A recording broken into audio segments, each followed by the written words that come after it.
Ayan guys, isa tayo ng ayan, since brown na yung ano. Ayan, ilang sahog to guys na baboy. Kakababoy lang namin kagabi.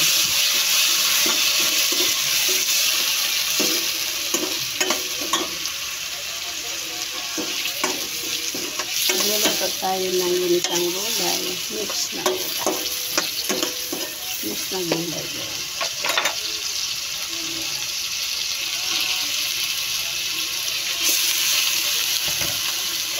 Toge.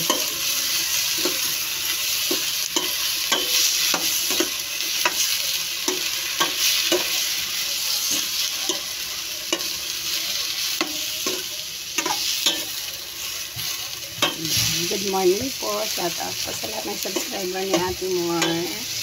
Ayan guys, samahan niyo ako mag-isa ng ginisang gulay, toge, halo-halo po. Yung parang itang chapsoy. Pero hindi naman po ito chapsoy.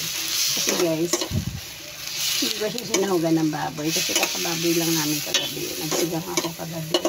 Kaya ngayon, kailangan naman natin ng gulay.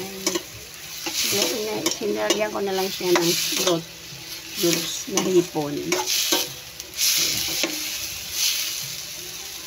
Lagyan lang natin ito ng oyster sauce.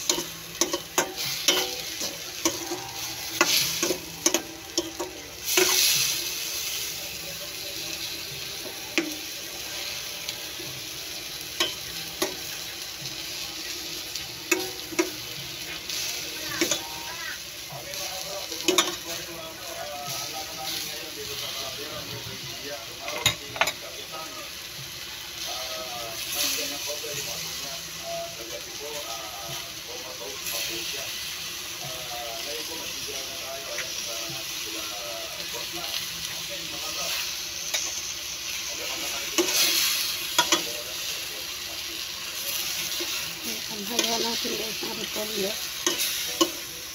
Simple na lang ito guys, ulam pang mahirap. Pero masustansya naman po ito. So, alam mo naman yun, mas importante ang mas madami nakakain natin gulay kaysa sa baboy. Dapat mas marami yung isda, gulay, baboy kaysa sa baboy. Yung baboy na yan, kahit hindi ka mag-ulam yun sa loob ng isang buwan, okay lang. Nagbaboy kami guys nung nakarang araw, kakagabi, kaya gulay naman tayo ngayon. Tapos, pinartneran ko lang to guys, nagpiprito ako ng tuyo mamaya. Ito ang aming ulam po today. Lagyan natin ng paminta. Ako guys, pag nagluluto, mapaminta ako. Lagyan natin, konting bitchin. Tapos mamaya, pampalasa natin, lagyan natin yan ng konting patis. Hindi ko kaya maglagay kasi dalawa lang yung kamay ko. Ang hirap. Wala naman ako ng lagayan ng cellphone ko. Ayan. Konting timpla na lang to guys. Mamaya okay na to. Masarap naman to, hot cook tong gulay na to.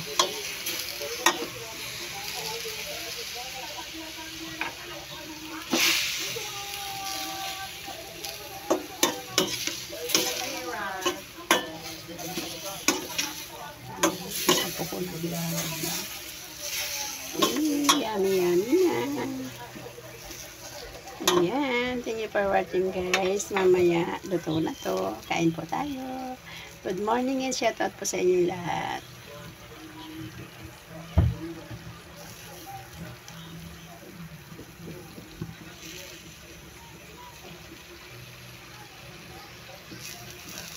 Kami ko ay plancha.